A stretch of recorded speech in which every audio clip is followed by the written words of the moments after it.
How's it going, everybody? This is Martin Stokes here. And this is Dean Scurry. And I am a traveller. And I'm a countryman. Welcome to A Traveller and a Countryman podcast. You missed the fact that I want a good laugh, no matter who we're driving here, no matter who we're slagging. So today is our 29 podcast, yeah. And we're here with the one and only Sparky Stokes. Is that okay? That'll do. You don't mind? You're an honorary member of the Corcoran, Pavies. which I think is a traveller Corcoran. name. Corcoran, which I think is Corcoran is a traveller name. There you go. I actually know you, but I didn't know you. John Connor said to me one day he never met a country person called Corcoran before. No. I can honestly say that I didn't know you were Corcoran. I didn't know your name was Corcoran. I will tell you this, right? My father's people lived in Kildare and they were travellers, right? Now, they weren't travellers like yourself, right? They were travelling workers. Right. So there was lots of Corcorans and they lived in a place called Black Trench. That's where they stayed for the winter. And then they would have travelled around farms all around Kildare. And then Guinnesses came in and asked them all to come and work for Guinnesses when they set the Guinnesses factory up. So they all came in, they worked in Guinnesses and they lived all around Eustace Street, all around the Tenters, all around that area, you know. Yes. And so we were travellers as such. Now I went down to Black Trench and I met a man down there who kind of gave me the history. His name is Boots Corcoran. He told me the history of the Corcorans in Kildare. There you go. Of let's say the travellers or just the name itself? They weren't itself? travellers like yourself. You know what I'm talking about. You didn't live in caravans, is that what you're saying? No. When they were in Black Trench, they lived in canvas pulled over branches. Yeah, now you're going back. Tents. Yeah, tents. Frankie, they were travellers. With wattles, yeah. No, I think there's a difference. I know there is a difference, but there's also no difference. No, there is a difference. Martin's people are ethnically travellers. I don't think we were ethnic travellers. No. Don't think so. I think there's something lost in it. I think they were working, they were out travelling, they were Irish, they were in Ireland, they were travellers. Because I remember listening to stuff about lads who were working on the canals and all that. Yeah, navvies. And their whole thing reminded me of the same. It's just that we've put some kind of fucking 20th century label on it, calling them travellers. They were just Irish workers travelling around working, and everybody was that. Okay, so there's people that lived on boats. There were barges. They were more English. The Americans have them ones, the carnies, that done all the carnivals. There's carnies in Ireland as well. There's obviously, in the travelling community, there are fair people, isn't there, Martin? Yeah. So the likes of the Pecker Dun and all that, they were like fair people. They would have travelled to fairs and then there was tinkers, there was people who went around mending pots and all that kind of stuff. The people with the fairs would have been always on the road, basically. Yeah. Where the travellers now, they have, of course, settled down a lot, but earlier on in the years, they would have moved for a while, maybe stay in a spot for a while, but there was no telling how long they'd be in a spot like. Yeah. It could be 3 years or 2 years or whatever length of time in a spot like that there. And you see, when I was so there is differences in certain little ways, yeah. I grew up in Coolock and there was always travellers around us. So there was an area called the Orchard. So where my mother and father's housing estate was built on an old estate. It was Woodville Estate. So the house is still there, still standing. And there would have been the lodge and that would have been a little sweet shop when we were kids. And then there was the orchard belonged to that old estate and there was a well in there and we used to go in and play in there as kids. But travellers used to come there. It was a traditional travellers stopping place, like, you know. Is that big house beside where your ma's was? Like, it was on a big plot of land. I used to go in there and get high when I was young. That's right. That's called Woodville House. So that was the original house. But they had an orchard and travellers used to stop in the orchard. I was lucky in a sense. My father was very communist-minded or socialist-minded or union-minded. He's a union organiser, you know. And he was very, very open-minded. So when travellers came to our door, when we used to play with travellers when we were kids, my ma would give out jam and bread to everybody. Everybody got jam and bread. Yeah. And we didn't differentiate, between, obviously we knew that travellers were different, you know what I mean? And but there was an equality amongst everybody. With my mother and father, everybody was treated the same, you know? And I kind of grew up with that. And then I remember hearing the negative stuff, when I was in secondary school and stuff like that, and I started hearing the negative stuff. I didn't really get it because for us, when the car was broke, we'd go up to Paddy Joyce and we'd get parts, you know what I mean? And my dad sit there and he'd have a cup of tea with Paddy and a chat and they'd be swapping horses, for the bookies, giving each other tips, like. Tips. They'd be swapping tips and all tips on the GGs. Now I'd be Martin, I'd be left pulling the bits off the car, like, you know what I mean, when my dad was handing paddy, you know. Well, he's So a to chill me, growing up amongst travellers and around travellers and all that kind of stuff, then when I came up to Ballymun to, you know, to get involved in the youth club, there was always travellers come over, you know, and so, you know, with us, yes, okay, there are differences. We are. I mean, ethnically, we're different. That's grand. But I never had that go away. You know what I mean? You know, that kind of, you know. Go, move, shift. I never had it. So when I heard it, I didn't understand it. When I heard the song Go, Move, Shift, I didn't understand I didn't get it either. Because I remember being a young fella in Ballymun with you, and we used to get scrap. You used to teach us how to get scrap bits off some of the travellers to make a little engine work, and we put the engine on a bed frame, and we'd make a go-kart out of it. You were very kind of hands-on, resourceful, and you knew. You used to bring us up to Buzzy, up in Dunsink Lane and all, and there was almost a traveller on the end of every long road in Ballymun with that, you know, dealt in cars and scrap and that type of stuff. That was kind of my childhood joy with kind of travellers was. We go over there and we get a bit of bleeding... a bit of mechanicking off him for something, and there was a couple of spark plugs, or you get the thing off that motor. And the return then was that we had the pool table in the basement, and today, even up to today, there's lots of young travellers who are mad about pool. They're mad about playing pool and snooker and stuff like that. And it's something that I love to see. And I remember there was a fella who lived at the top of Santry Lane there, and they were all great pool players. That family were great pool players, you know. I know the family you're talking about. Yeah. A long time gone. I was talking about them the other day. So Martin started by introducing Sparky. It's Sparky Ray Corcoran, Ballymun youth worker, community worker for the last 40 years. Nearly 40 years, actually. Yeah, next year will be 40 years. 39 years in 2023. I started down in Killock. I ended up in a youth club one night, and I had what I can only explain as a spiritual awakening. I walked through the door of this place and I immediately knew I was at home. You know, this youth club wasn't a very normal youth club. Like, you know what I mean? It was in a house on the main road. They were interested in young people getting into computers and getting into mechanics and getting into all that kind of stuff. So you were mad into BMX at the time, Dean, and we would have kind of... through that youth club, I came out to Ballymun, and Dean was a member of the club when I came out. And we were doing a bit of everything. One of the things that got me in was a bit of boxing.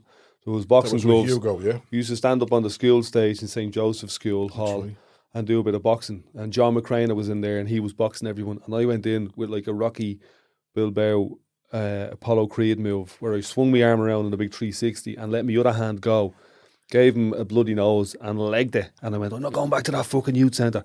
But my brother was in it. And my brother said, no, come on down. And then I went in, and you were sitting in the corner of it with tools around you, banging stuff. And there was a smell of oil and a smell of grease. And you were just fixing stuff and making stuff. And I fell in love with that. We cycled down to... Ballynockin. Down, Ballynockin was a house that we had access to in the Dublin Wicklow Mountains. Actually, the priest that married me owned it or lived in that. Father Frank lived. He was born and raised in the house. His father was the quarry manager there, yeah. And there was a river up there called the King's River, and I used to spend me youth up there with you and with me dad and hanging out. Martin, we had some crack, when we were younger, you know. We really had, and we really made use of our surroundings and the outdoors. And we loved the canals, loved the rivers, the sea, all that kind of stuff. And we were always as a child, I was very, very I was like a butterfly. I was always going from, different places. I was never stood still. So I was blessed with joining that youth club down in our town, was called the Anchor Club. I was blessed meeting those people. I was blessed coming up to Ballymun. And then I kind of had another awakening there where I wanted to be a youth worker. Now, I was originally wanted to be an electrician. That's where the Sparky thing came from. I would have done very well. I have a city in Gills in that, I would have done well at that. I remember getting really high marks. I wired the house. There was a board in the school, and I had to wire the house, cooker switch and do loops, socket loops and things loops. And I made it, and it was funny. Did you ever do something where you just kind of put your head into it, and then you walk away from it and you look at it and you kind of go, did I do that? You know what I mean? And that's what it was like. I'd done it, and I remember getting really high marks for it. and thinking, this is going to be my future. And then I found the youth clubs, and then I realised, no, that's what I want to do. I want to be a youth worker. Yes, very good. You're very mechanically minded. You remind me of Martin a lot. He's very mechanically minded, but he's also very community minded. And I was thinking, what are we going to talk to Sparky about? There's loads of stuff we could talk to him about.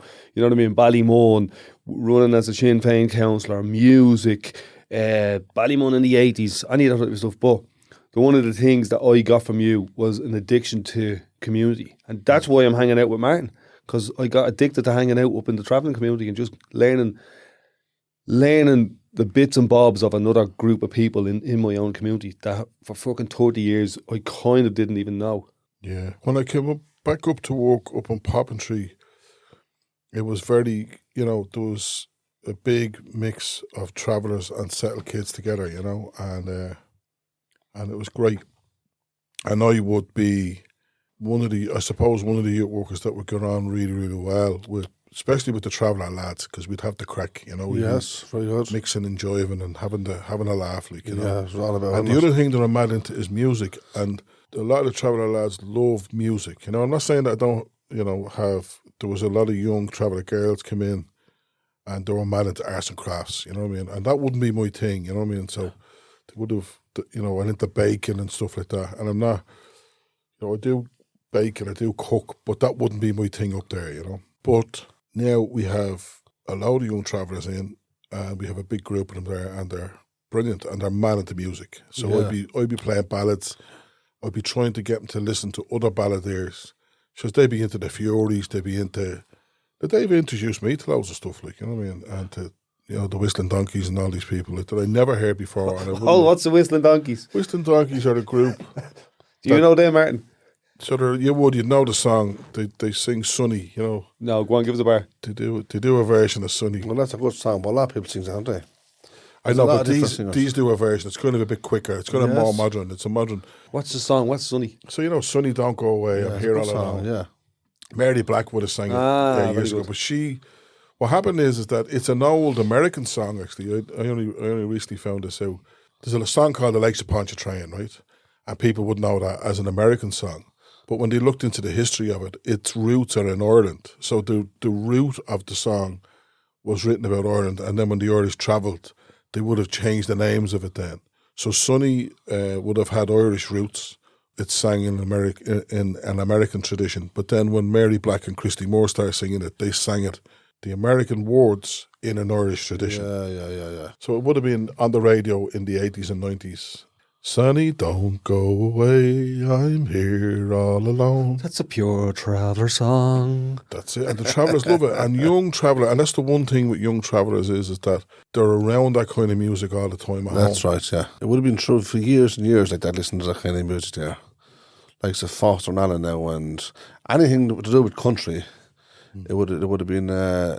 almost every traveller would nearly know them. Like, Sparky, he can't wash his hands for singing the song. Morning, noon and night, all he's doing, he reminds me of you. He's singing a song. He's coming up with some mad song I've never heard of in my life. And he won't shut up singing it. I'd be saying Sonny, I'd be saying to the traveller kids, why do you call us country people when you listen to country music? Yeah. And they'd be having the laugh at me, But they love all that. They love Jolene, and so if I'm in the minibus, I get them singing. And then if I have country lads in the minibus, I'll play the music. And, it's funny enough, there's one of the lads comes in and he uses the decks, he's a great lad on the decks. He was playing music on the minibus and they were all singing and having the crack, Right. And then next thing somebody says, play Eminem.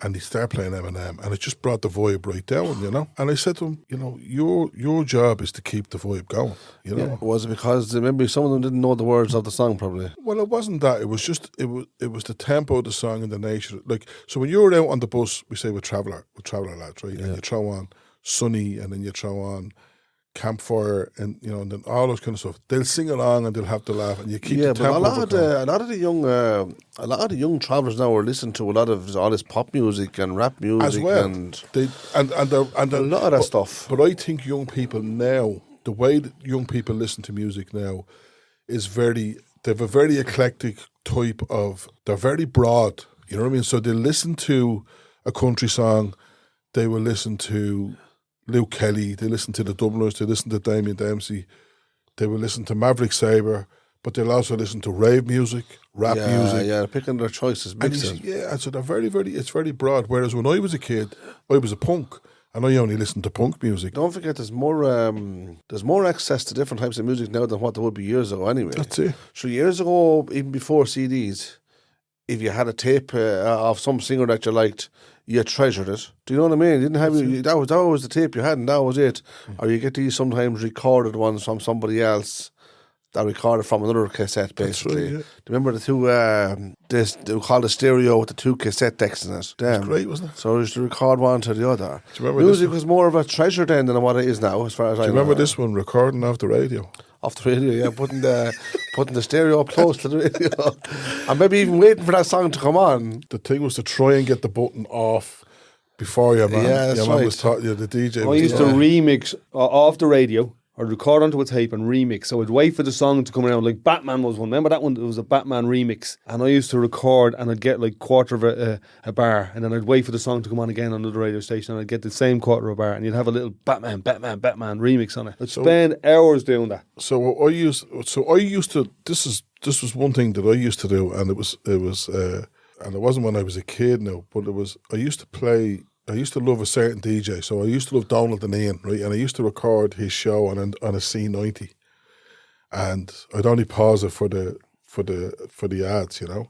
I could nearly remember 10 songs in a row that was on that tape because I played it that much, like, you know. Yeah. And I would have grown up around a lot of music. My mother's family were big into music, so they were big into accordions and all that kind of stuff, and singing Yellow Bird up high in banana tree, all them songs, you know. And then They were all loud enough. and then my ma would have been on variety shows with, you know, the women's groups and all that kind of stuff, and we would have heard loads of songs, you know. But then I was into punk music, my mates were into ska music, my other mates were into mod music. One of my sisters was listening to pop music, one of my sisters was listening to Led Zeppelin. So I was surrounded by music. There was music everywhere. And even today, like, I went over to buy some vinyl today over at a vinyl fair, like, you know, and I was rooting through the boxes and I was finding albums for people that I knew. I was like, oh, Jason, I'd like that, you know, and I was getting them in I'd that. say our balls were tingling, getting the bleeding, the cracker of an album in a little box somewhere. Doesn't, you see, the thing is, people think that there's an album out there that's worth, they're not worth that much money, you know what I mean? Like, But not even that, but just I remember going and digging in record shops in towns for hours, and it'd be just like, listen to this. You'd stick it on in the record shop, and you'd just get a little tingle through your body, going, my God. yeah, I remember hearing songs for the first time that absolutely blew my mind, and still to this day blow my mind when I listen to them. So the Glastonbury song by the Waterboys, the minute I hear it, I just go, oh yes, it's one of them songs that That one, Blue Monday. yeah, that's great. I love that. I was in style. Achill during COVID, and there was this pub, and it was a ramshackle of a pub. This fella had the old glowing bulb disco lights from the 80s that if you touched them, you'd scald the bleeding leg off yourself. Yeah. He had them up in the corner. He had a strobe light. He had a little Santy going around on a record player, and he said, just come in and pick up whatever record you want and put it on. Anybody could in the pub. It was bleeding deadly. That was the whole vibe.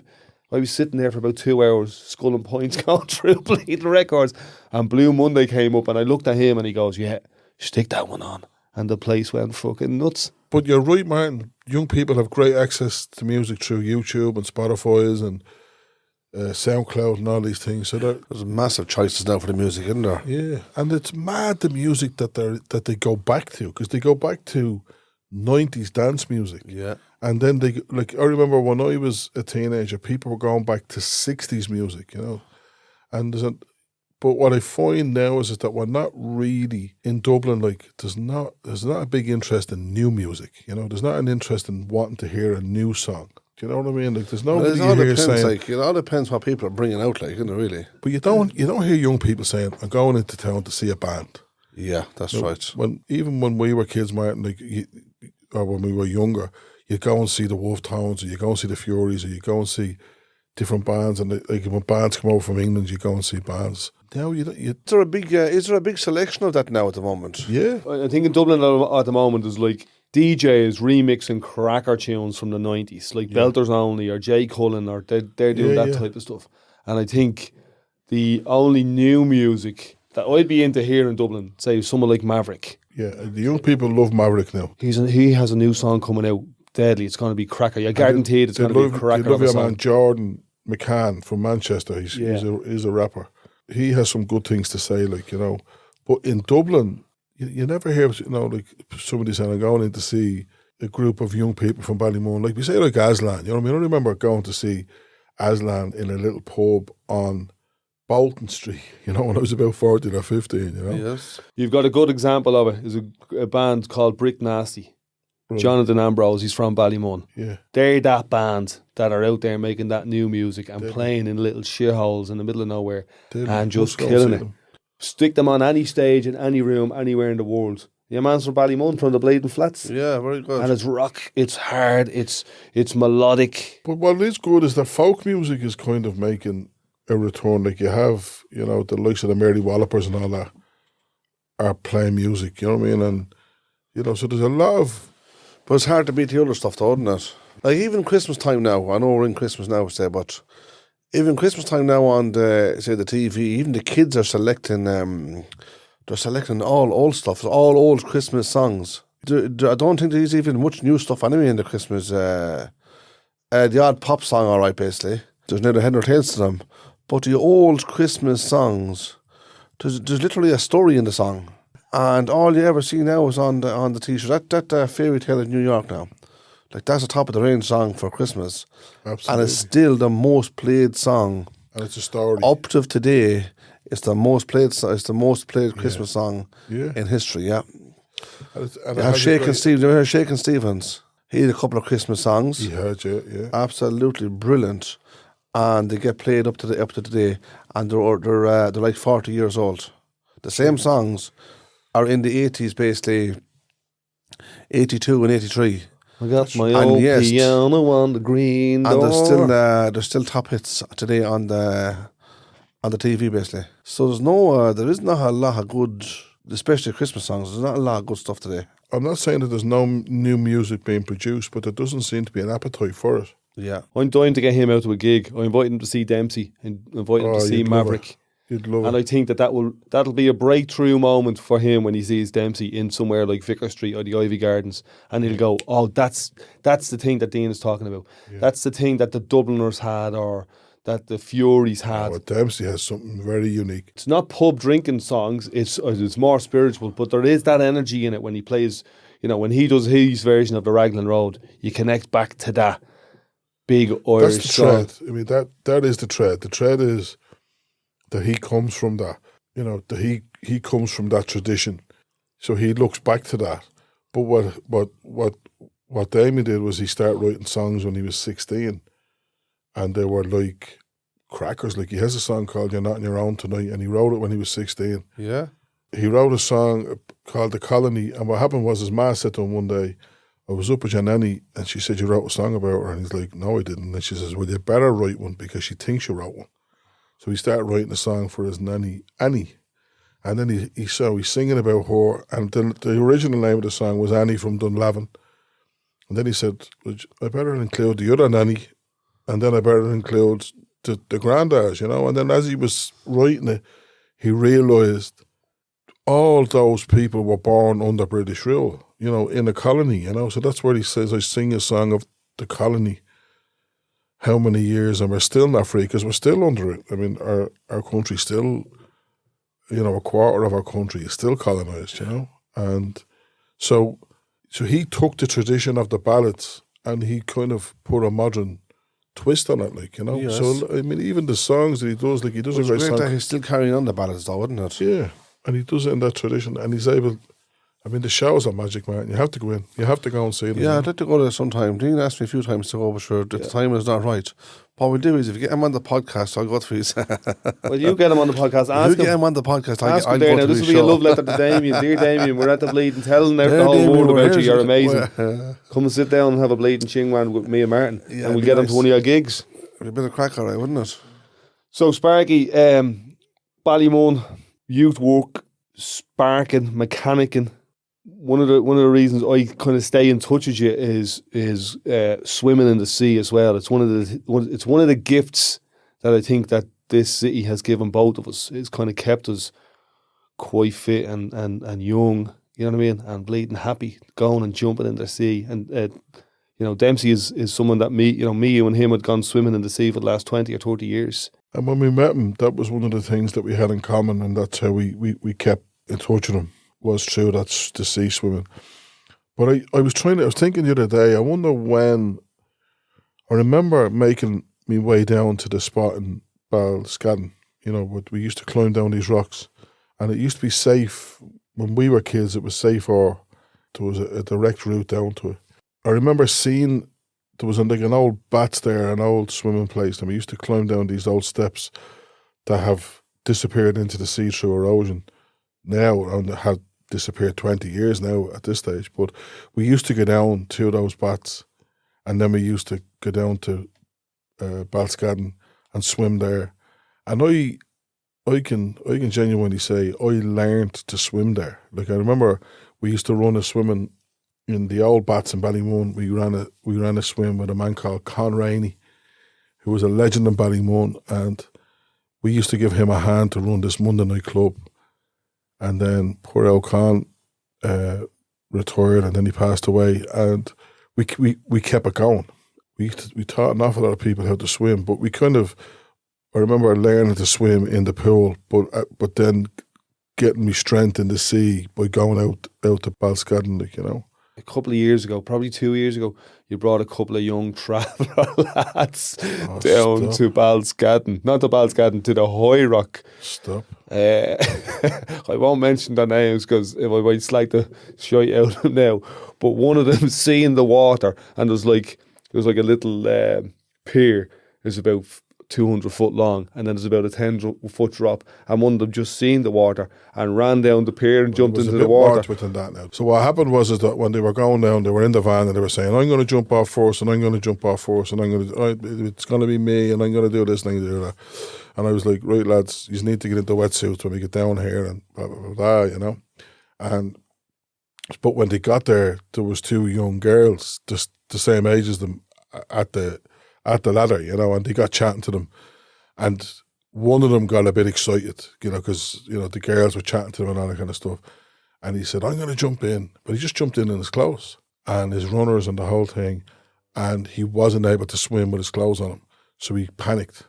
And lucky enough, me and Dean would have good experience, with that kind of stuff, and we were able to fish him out, He didn't realise he was overstepped. He didn't realise he was jumping into the Irish Sea. You know what I mean? Because it looks like sometimes when you go down there, the lads know what they're doing. Everyone's just diving in and there's bleeding. Yeah, I don't think they expect it to be so cold and so deep. There was another friend of ours from New York came over, and we jumped off the same spot, So we were all diving in, and not a bother to us, and it was absolutely freezing. And he jumped in, and next thing he started doing, we thought he was doing the butterfly stroke, So Dave was like, that's impressive, isn't it? Or the butterfly stroke. Why would he do that one? And I said at the time, well, he's drowning. And now, luckily enough, I was standing with a towel over me, and I was able to walk down the ladder and throw the towel out to him, and he came in, He went crazy, in that New York Brooklyn accent. Oh, fuck are you guys bringing me down here for? I nearly drowned here. I'm drowning. Yeah, so the swimming has been great. You're right, Dean. I think, getting close to nature and bringing, connecting young people with nature has been an amazing tool in the youth work that I've been involved in delivering with a great group of people in this area. And there's lots of people in this area committed to, working with young people. And people think sometimes that you have to spend a lot of money to get young people on board. And in reality, a lot of young people just love going out into the outdoors. And, even yesterday, I was coming down on Christmas Day. I was at the leaving a present in work. Somebody gave me something, and I left it in my locker in work, and I had to go into work. And I met two traveller young fellas, and they were like all in their Christmas gear, They were all, and they just said, any bikes? And I said, lads, this is the time of year you're going to get the bikes. This is the time where people buy their kids new bikes and they put the old ones out on the road, which is true, That's right. And within 5 minutes, I had 2 bikes for the lad. And it was just like turn the corner, and I just seen these 2 bikes lying against the back, and I knew I went up and there's soft wheels, and I said, right, pump the wheels, and went up, and the 2 lads went off as happy. And, Very good. you know, and I loved that. I think, because when I was a kid, we got nothing new. Like, you know, everything was came out of a skip, or like even I seen 2 young fellas in the park yesterday in Patmonchy Park, and they were on a bike with the steel wheels, you know, Yeah. and they were having the crack, like, you know. And I was saying that is deadly, to make fun out of free things is great, you know, because nothing to do. a lot of young people are connecting to, they need Balenciagas. I think they need everything to be happy. okay, Yeah. there's that's fashion. There's always been fashion, but connection to the internet, they need Steam or something like that, or some kind of package to get them connected to games and that. So there's that, right? I think, like, I remember bringing a group of young people up to the snow, you know, up in Wicklow Mountains, right? And it blew their mind. They kept saying, even during the summer, can we go up to the snow? I was like, no, that's a different season. But we did bring them up to rivers and trees and lighting fires and cooking on the fires and all that kind of stuff. And loved it. Always loved it. And, you know, it's very, very simple. And then you can go out to swim in the sea. You can, you know, there's lots of things that you can do in nature that young people absolutely are. You know, one of the things that you introduced me to as I got a bit older in my life, because I've known you since I was about 10, 11, 12 in Ballymun, when it was the black and white days. We were up late and getting high and robbing factories, and it was mental. It was a different era. But as I became an adult, one of the things that you showed me really simple was the thing that you'd call a ball of chalk, which was, let's go out the Hout and go for a walk up the side of a bleeding cliff for an hour or so and just chinwag, just chat, just bleeding. Done it the other day, yeah. I've passed it on to other people going, all you have to do is just do this. Do you want to meet me down the beach and we'll go on a walk for fucking 2 hours? It doesn't have to be a big fucking convoluted thing. Yeah, there's great walks around Dublin, like Hout, starting in Deer Park, Car Park, and just going up. Like when we were kids, right, my dad still plays golf, but he used to love playing golf, and he used to take us on a Saturday up to Deer Park, and he'd go off and do 18 holes and leave us in the car, like, you know, and then we would just go off up that hill. I done that walk, the Deer Park one, up the hill with Damo and Jonathan Ernesto a couple of weeks ago, and I hadn't seen Jonathan since his brother had passed away. Yeah, since and when? I Yeah, know God rest it him, was yeah. fucking a lot for him. And as soon as we got out of the car park and onto the trail up to the Deer Park, he just opened up. He just went, this is where I'm at, that's where I'm at, and this, I miss my brother, and da. And there's just something about being out there, Being in nature, yeah. in the nature of it. There's a dolmen up there. There's a dolmen. I call them like a portal to the bleeding, to the fairies, to the next So there was a dimension. guy with us, and he was saying that the rocks that are there are not native to that area, you know. So, and I was saying, I was joking, Martin. I was saying that was probably a lump of the cliff fell off and tumbled down the hill and landed on those 3 rocks. Right? They were like, yeah, that actually sounds grand, Sparky, but that rock is not native to this area. So now I don't know how true that is. I'm not a genealogist. Do you know, I know there's a twist in the story here. Do you know what I see now here? And it's on beside the gates there where they knock down them flats, yeah? There's a big plaque there, yeah? And it says the ghosts of Ballymun. It's like a haunted trail of Read that, 'cause Ballymun, yeah. I didn't read it through, so I just give it a brief look. What does it say, Martin? The ghost? The ghosts of Ballymun, the ghost trail of Now, Ballymun. can I ask you a question? And I know, do you believe in ghosts?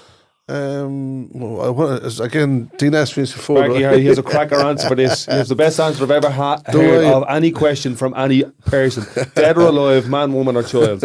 So, Martin, do you believe in ghosts? I don't believe in ghosts, but I know they're out there. Like, I don't believe in Dean. This is the Neanderthal juvenility I have to deal with. I don't believe in ghosts. This is a weird one, but I don't believe in Dean, but I know he's out there. Right. So I don't believe in ghosts, but I know they're out there. So I used to think, right, when they were knocking the flats down, right, because I knew there was ghosts in them flats, right. Did you ever see any of that? I did see things, but I was talking to my mate Collie today, and we were talking about spirituality, right, and he was like, explain that, and I said, I can't explain spirituality in words, in colours, in anything it's a different thing. It's right? absolutely, yeah, it's hard. It's very completely different. hard. It's like a mystery. It's a mystery. Right? You're dead Basically. right. And I think that our friend John died 8 years ago this week, right? And I kept hearing these. He was a painter. He painted pictures. He was an amazing artist, and he was a great friend to us. But as he was dying of cancer, when he was in the latter months of his life, I kept hearing this line, "Go now and paint the sky." It was in my head. I could feel this, "Go now and paint the sky." And I was asked to speak at his funeral. And at the very last words I said was, "Go now, John, and paint the sky." And that night, the whole sky lit up orange. And they were the colours that he would have used in his paintings, Yes. And so that feeling of, a scientist would say, well, that's got to do with the fertilization of the monochromes coming through the sky and blah, blah, blah, all that kind of stuff. But to me, it was a connection. There was some connection there. Like trying to explain the beauty of a rainbow using science. Yeah. You know what I mean? You'll do it, but you'll waste your bleeding time because you're not connecting with the rainbow. So, do you believe in ghosts, Sparky? You do? Do I believe in ghosts? I do. You do? I do believe in ghosts. I know I cut you off earlier on there about you were saying when the flats are getting knocked. You say something about the flats. So up in the flats, right? So let's say on the 14th floor, there was a ghost existed in that space up there, right? Right. When they knocked the flats down, did the ghost still exist, still occupy the space up in the sky? Did he stay there or did he move with the materials? There you go. Did he come down with the materials, or did he stay in that space? And Was he there because the space was there? I think he was in something. No, I don't think he stood there. I think he would have been in something that was maybe in the flat, or something that was installed in the flat or brought into the flat. I'd say he's... I remember when they knocked down the Balcurris flats, the Balcurris lads were still standing there for about 14 years later. Still selling. So, yeah, and I don't think that all spirits are negative. I think that sometimes... Somebody said to me, energy doesn't end. It just changes, You have the water heated. You have water on the ground, is heated, and it goes up and it becomes cloud. Cloud then becomes rain. Rain then becomes rivers. Rivers then become people, So... That's exactly what my mate said to me the other day. He was trying to explain to me, where do you think we go? Or where do you think we came from? And he said, the way I see it is... And this fella is very kind of esoteric, spiritual, into mysticism and all that. And he said, now I'm starting to feel, as a 50-year-old man, that you just change from water into gas, into, you know what I mean, into different states. I'm like one drop of water. And while I'm here, I'm one drop of water. And then I'll be absorbed into the big bleeding ocean in the sky.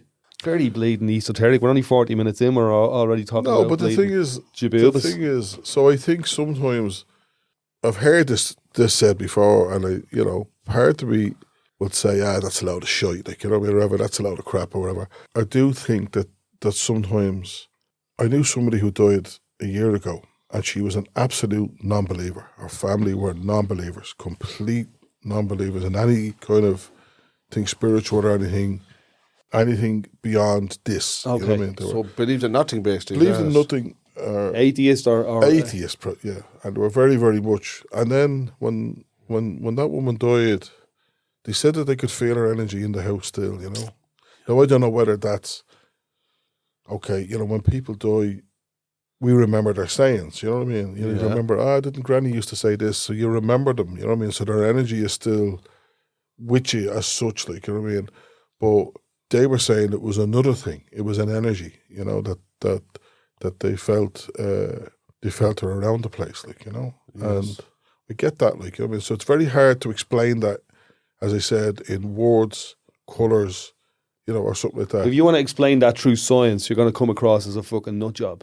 But if you want to explain that through humanity and spirituality and feelings and love and memories, that's the language that's for. And maybe that's what a ghost is. A ghost is just the energy that we have. So when I'm talking about John and the sky and all that kind of stuff, was that just a coincidence? Is that, whatever, but something happened within me. Something definitely connected me to that moment, I remember when a mate of mine passed away and I'd seen his face on the face of other men for about 2 years because I wanted him. Yeah, You know what I mean? It was a hard thing for me to deal with. I was 30 odd years of age and one of my best mates had passed away, and I had seen his face. You know what I mean? And I was reading a bit too much into it, and now I just think they're all here. They're all here, right here. For me, that's where it is. They're not gone anywhere. They don't go anywhere. Their energy doesn't go anywhere other than right here, right now. And you can tap into that if you want at moments when you need it or when you benefit from, like that family there.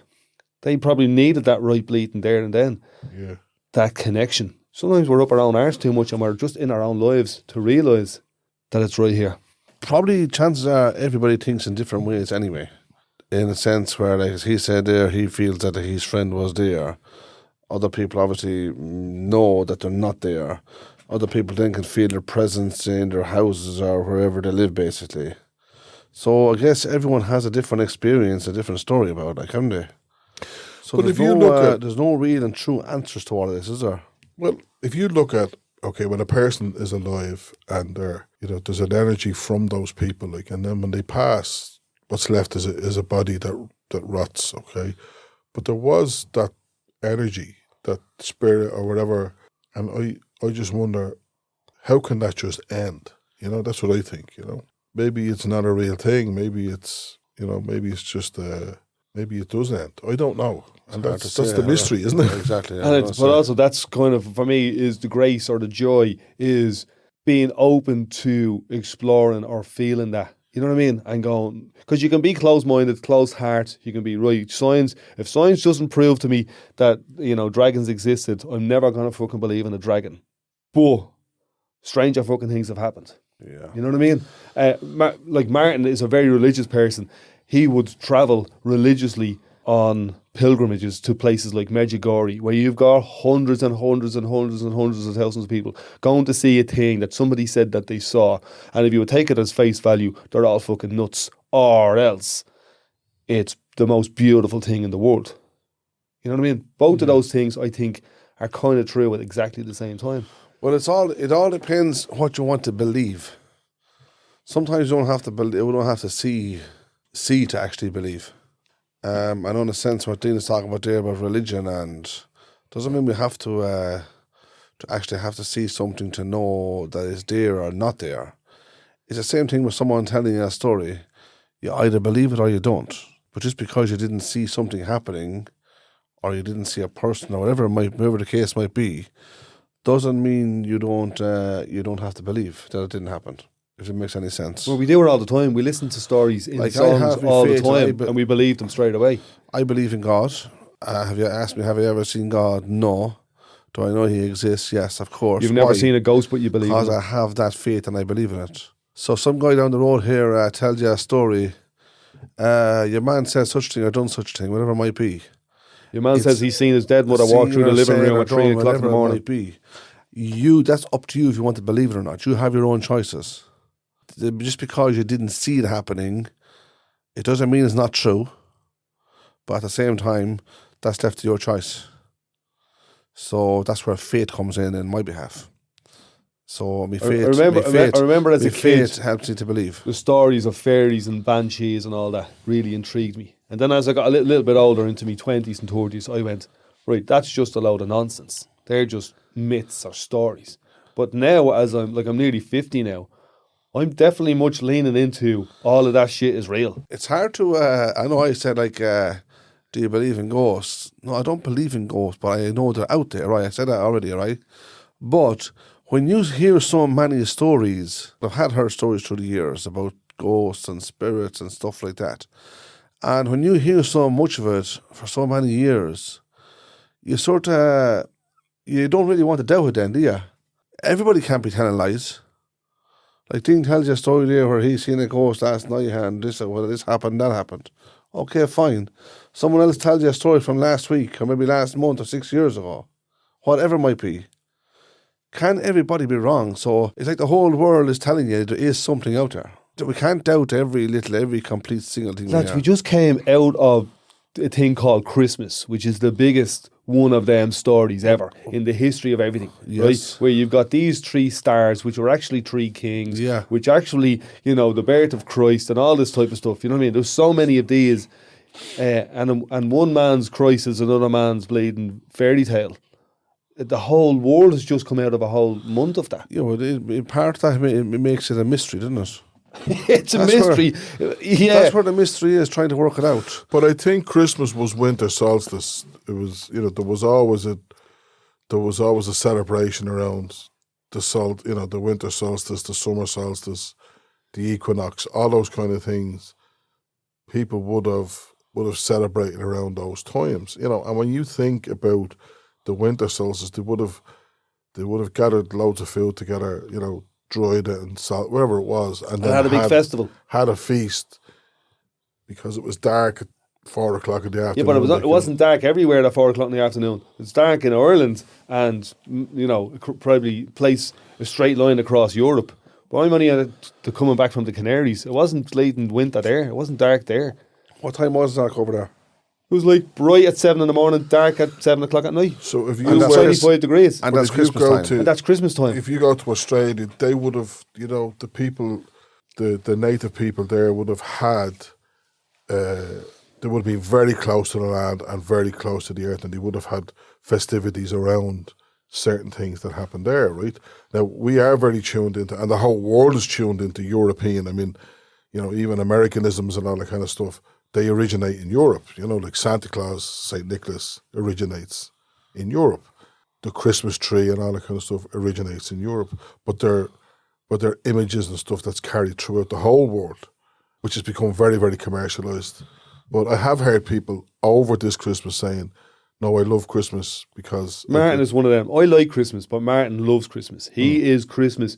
If you put a bleeding a hat on him, he's basically Santa Claus. Christmas crazy. Traveller Santa Claus. No, serious. But the most reason I love Christmas is account the birth of our Lord Jesus Christ. Right. That's the real and true reason why I love Christmas so much and look forward to it so much. Like I hear people saying about Christmas, I hate Christmas, I don't like Christmas, I can't wait till it's over.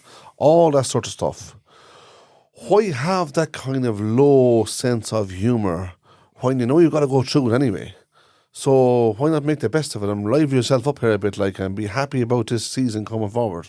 But wouldn't it be great if people had that sense about everything? Well, some people, yeah, it would be, yeah, absolutely.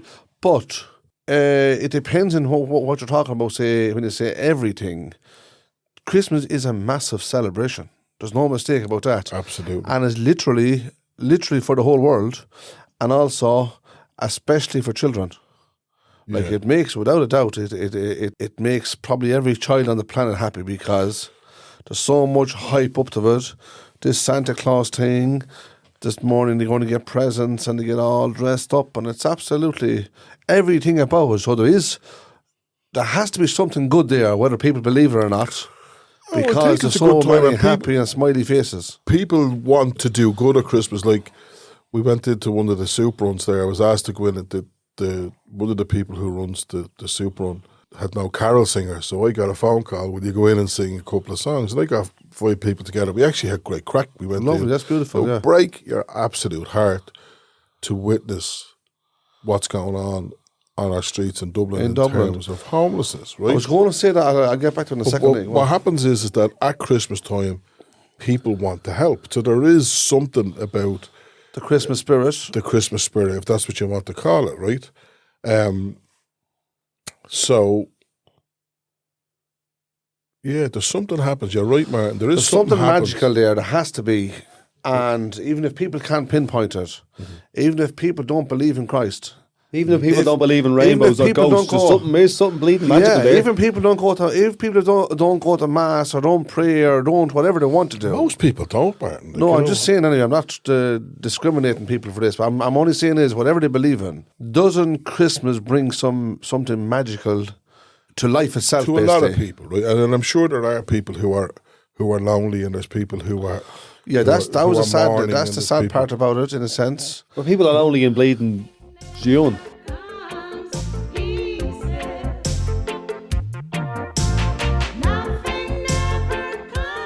Now, the other thing I was saying also, get to that as well.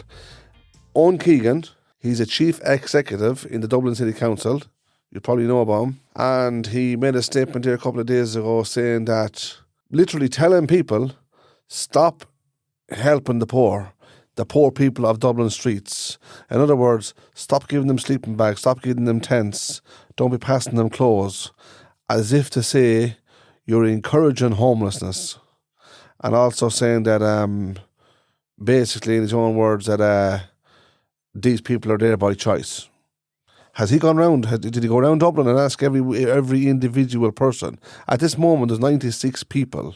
Now, 96 people is a lot of people. Martin, they'd be doing Sleeping. it every year, the same week, the same type of person, you know what I mean, the same role for the last 150 years in this city. Yeah, but these cities like it. These things are very annoying. I'll tell you what it is.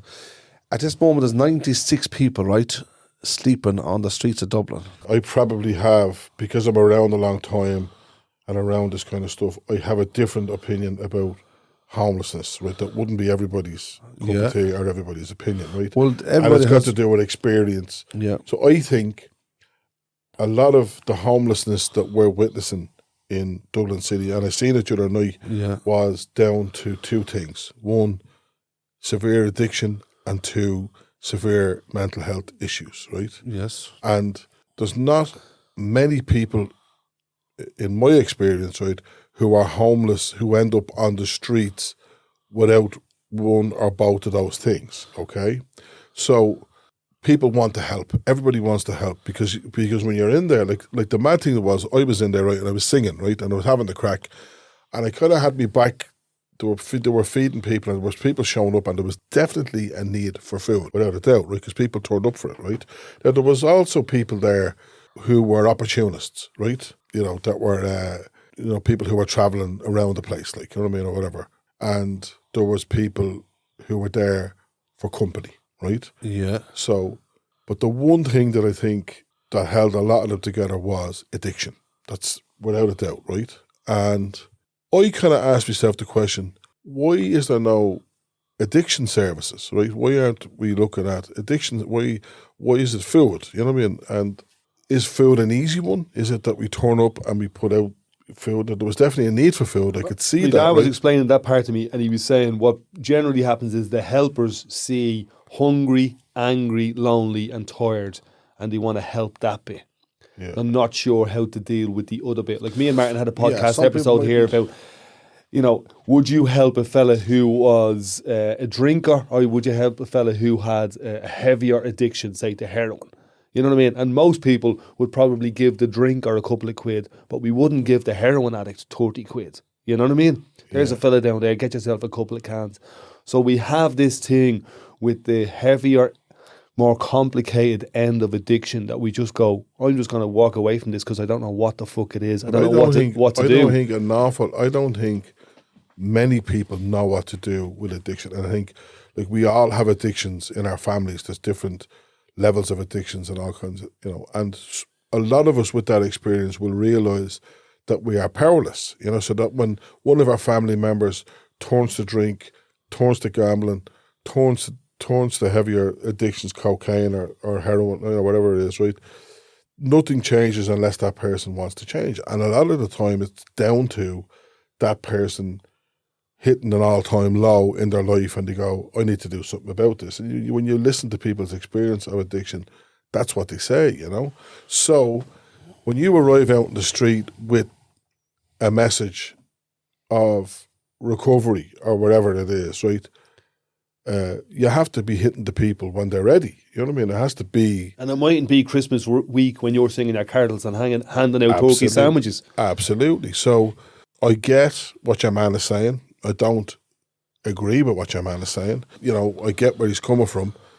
There's a huge concentration of homelessness in cities. When you go to London, you see it. When you go to Glasgow, you see it. When you go to Liverpool, well, it's like foxes and pigeons. They'll go where the food and the heat is. Where's the sense in them telling people not to give?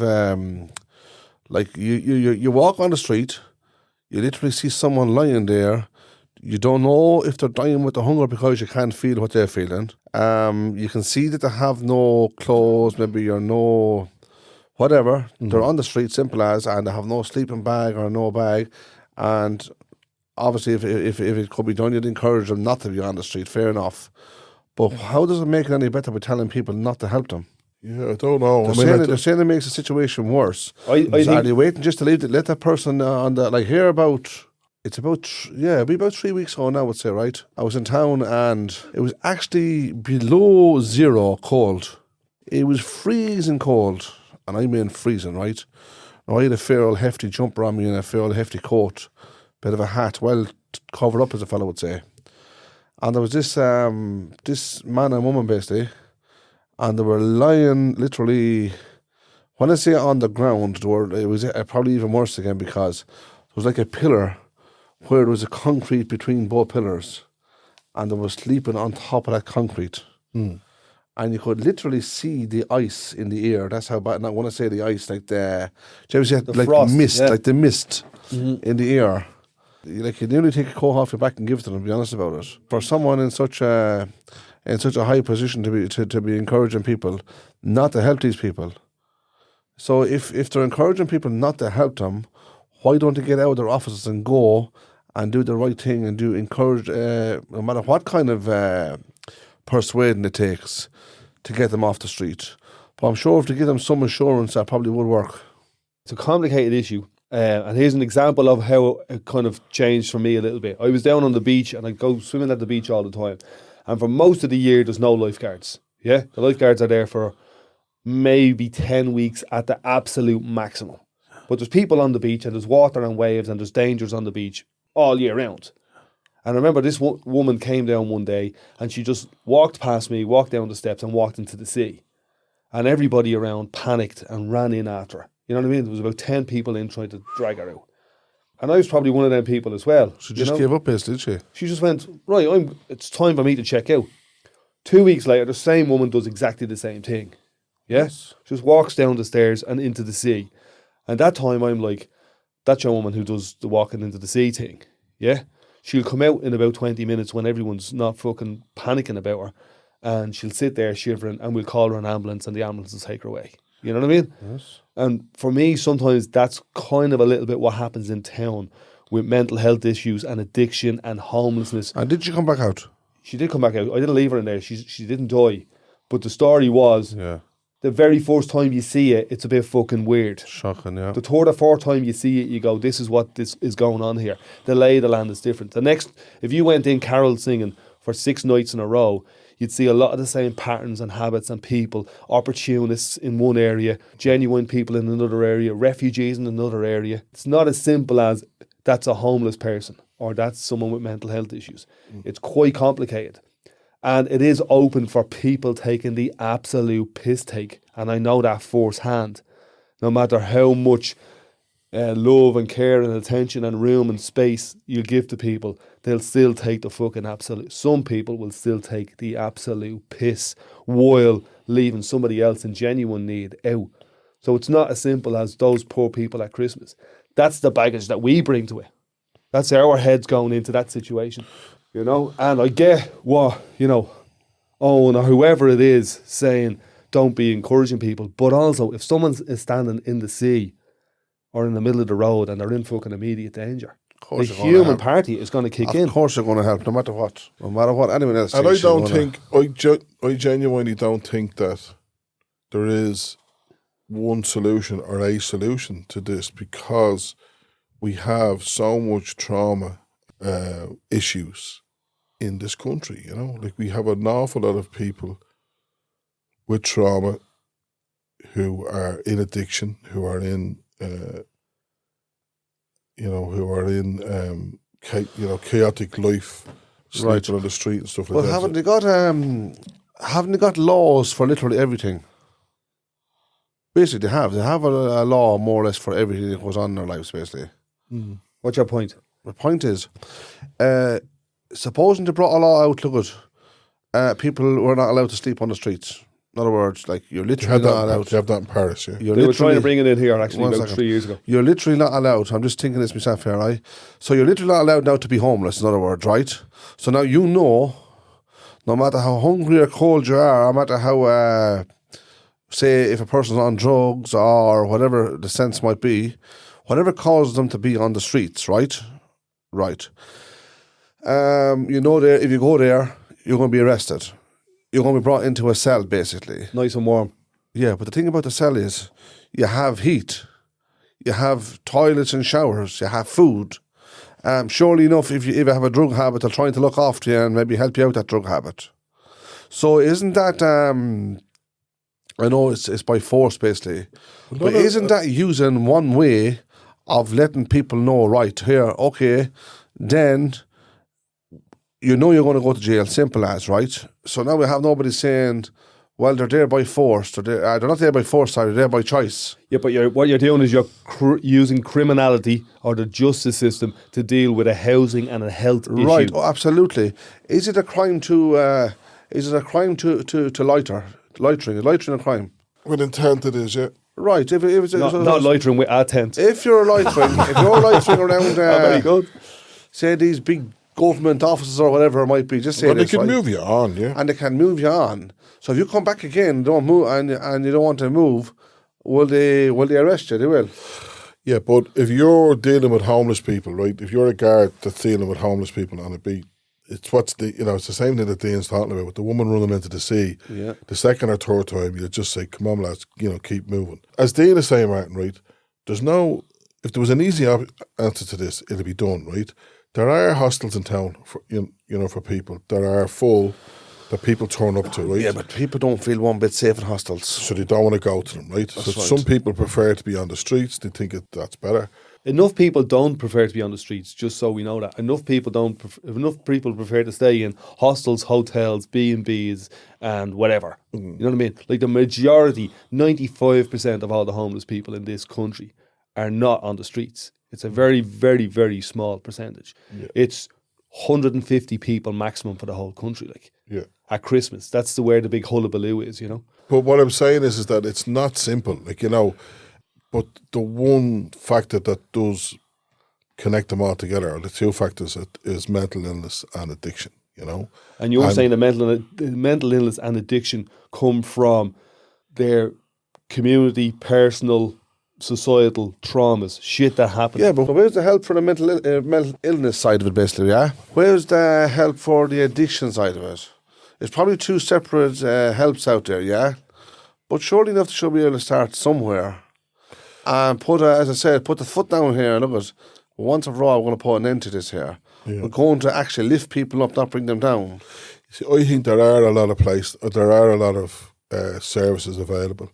A lot of it, I think there are services there, like Ferry Trust and all those places, provide a lot of recovery places. There's, recovery spaces, there's detox spaces, all that kind of stuff, and it's all there. I think the issue with it is it's got to do with getting people when they're ready. When people are ready to make the move, so a lot of people will be contemplating, I need to get myself together here, I need to get this sorted out, right? And the contemplation's going on and on and on. And then when they're ready to go, While they're on the streets. yeah. So I think what's happening now Supposing they don't have that frame of mind, what happens? I think what's happening... They die. What's happening now is, because I seen this, there's a fella called Paulie T, right? And he used to be on heroin, and then he went and done a boga, that thing that Christy Dignam done. He's from up around Thomas Street area, right? And he has these great videos where he goes around and he interviews people who are, on the streets, begging, generally mental health issues, generally, heavy addiction. And he's talking to this one girl in the latest one, and she's a crack addict. She's sitting outside a shop in Thomas Street, and she's quite well spoken. She doesn't have all the teeth, but she seems to be really happy. She seems to be happy enough. You know what I mean? And he's gone to her, would you not get your shit together? Would you not get your act together? She's like, I'm actually all right. I'm all right on crack. And she goes, what's changed for me for the first time is I was given a house straight away. I didn't have to get clean in order to get me house.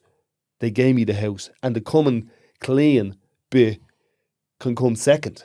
You know what I mean? So they implemented a thing which they have in Finland for years, and it's worked really well, called housing first. Now in the last, say, 3-4 years, it's the first time that they've really been implementing it, where they give somebody keys and a contract to their own house. their own apartment, their own place, that they can lock the door. And you can be on crack and you can do whatever you fucking want to do. You can be depressed, you can have mental health issues, but you have a fucking home. And you have a choice then really to get off the street. Because going to a hostel where there's a load of bleeding antos who want to pull your eyes out for a fucking couple of $100 that you owe them for a bit of crack, that's just not working for you. Yeah, that's what, like, I mean, and there's another element, like, you know what I mean? So you have mental illness, you have addiction, you have violence, you have people who are living chaotic lives and are quite willing and happy to live that chaotic life, even though they'll probably die in their 30s or 40s. I know middle class people out where I live in Portmarnock who are slaughtering 3 bottles of wine a night, living chaotically. Do you know what I mean? Yeah. And they're grand, but they have their own place to stay. Yes. And nobody bats an eyelid. That's it. I mean, there's no doubt in the world that we're living in the worst housing crisis, you know? You know, when you have councils who hand back funding every December for traveller accommodation because they don't want to build traveller accommodation. That's right. And then you have, you know, it's not that they can't, it's that they won't, you know? And a lot of these, you know, officials and that, if you look at the city now, you know, it's like, how many more hotels can be fit into the city, like, you know? Because there's income on hotels. It's not got to do with building a city and a framework where people, you know, framing the city in a way that people can live there and people can make a few bob there, and, you know, all that can happen. 2 hotels in Ballymun and you can't go into a shop to buy a pair of bleeding socks. It's all geared up for the tourists, like, you know what I mean? Do you ever get the socks out of little? The little socks? They're crackers. You're some fucking animal. I thought Martin Stokes was bad. Sparky on the little socks. Give it over you bleeding poverty trap. I buy everything in little. Remember you got the little runners, or was that me? It was me. I got the little runners. They were crackers. What was the ones that Willie White had? The Aldidas? Yeah. He had 4 stripes on them. Crazy world, boys. That's what we're living in. I think that's what happens with the homelessness thing is that it seems we're very powerless, you know. We're very, very powerless with a lot of that stuff, you know. I think one of the things is that there's a lot of people working in areas, in hostels, in recovery centres, and all that kind of stuff that aren't recognised. You know what I mean? It's like as if, because when we're on the street, we see a lot of homelessness. We tend to blame. Oh, well, that must be Leo Varadiger's fault, or that must be Owen Keegan's fault, or that must be so-and-so's fault, where it's very, very complex. I think the whole thing is really, really complex. And there's an awful lot of it doing really, really good work. I think there's great work being done. And like I fell for that trap as well, and you get kind of very emotional around bleeding Christmas time, and you want to help everybody, and it's freezing cold, and you look out your window and you go, I wouldn't fucking put a dog out on that. How good to be fuckers in O'Connell Street sleeping under a bleeding a shop window. That's what all the travellers done years ago, about 3 years ago. They went around from basically down the town. They brought sleeping bags, they brought bags of food. They literally brought everything they could for the people that was living on the streets. That's Christmas about 3 years ago. But they done it for like 2 years in a row at the time, basically. Not last year, but the year before, the third Christmas, as we call it. And they brought down, they brought bags of food to them. Brought like shoes, clothes, jumpers, you name it, coats, anything that they could bring. There were 20 lads. And they went all around the whole town with vans.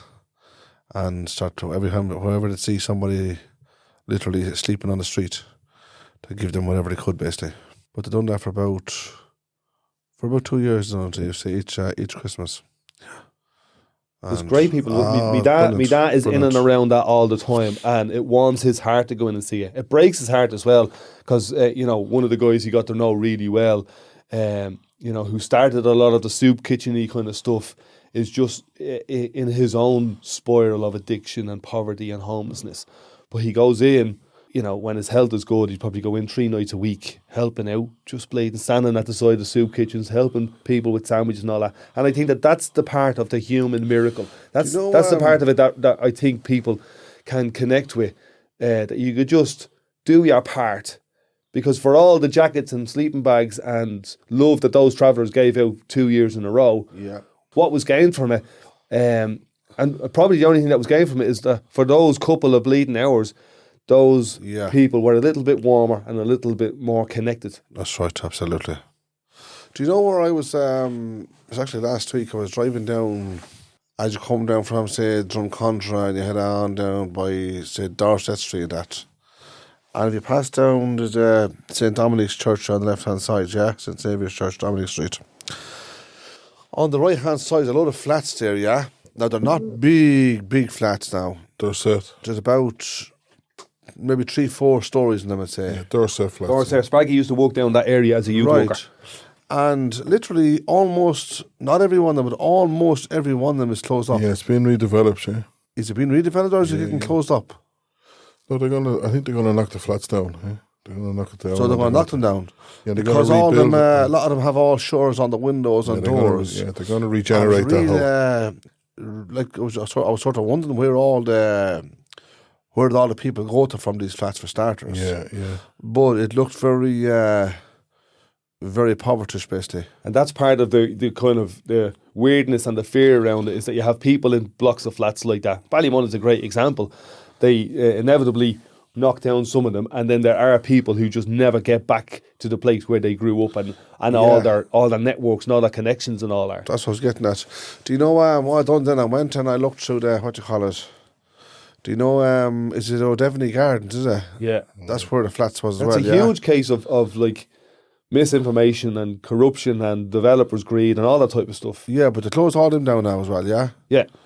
And the people were sort of, I wouldn't say giving interviews, like, they're having the chats and they were saying how happy they were, although the place was, let's say, in ruins, if you like. And the whole thing was, of course, getting closed up and stuff, and they were moving them out slowly. But yet, every one of the people that was talking on it, as poor as the whole place was, they seemed like the happiest people alive. I think it was mostly because of the community itself, that everybody knew everybody, and most of them was related. Most of them, like travellers again, basically, were on our sites, right? A lot of them had family around them. Like, there was, say, people in this flat here, and 3 doors down, maybe a son or a daughter, or maybe a mother or someone belonging to them. And they were saying how they were going to miss all of that, and some of them already did because someone was gone out of it. But yeah, I think it was all about the community spirit. Yeah, you see, I think I have loads of thoughts on it, because there was a great film called North Circular Road, and it's well worth going to see. We talked about it on last week's podcast with Donald Fallon. Yeah, you should bring Luke is the guy that made it. Is it? Oh, very good. I'll reach out to him. You should bring him in, because he's great. Yeah. And he's, and he'll talk about it. But I remember when we had the flats in Ballymun, and I remember that there was a big campaign to regenerate this area, because the flats were built for the short term, and some of them were falling down, and they were hard to heat. It was all getting heated by one central thing. You couldn't control your heat, and then when services went, everybody's services went at once, and everybody was like, they want to change. So they did a survey, and I was part of the survey. I was interviewed in the survey. Out of the people in the flats, 98% of those people wanted a house. 98. Now that's a huge 20,000 people. No, there wouldn't have been 20,000 in the flats. There would have been 10,000 in the flats. And 98% of those people wanted out. Not that they wanted out, they wanted a house. And I think in Ireland, lots of people, will want, like my sister lives in an apartment. She'd love a house. Yeah. I don't know whether that's got to do with having a bit of garden or whatever it is, but some people seem to want a house. Something like that, all right, yeah. So what happened then was when the place began to change, I genuinely think that people find change very difficult, And I remember at the beginning of the regeneration, they were saying, you're going to be living on a building site for the next 10 years. Yes. It happened. We did it. It was tough. It was tough times, And I think, there was great estates built and there was very poor estates built, and most people got got a house or got an apartment or got whatever it is. The big flaw has always been shops, right? But the problem with this area is not got to do with that there's not enough shop units.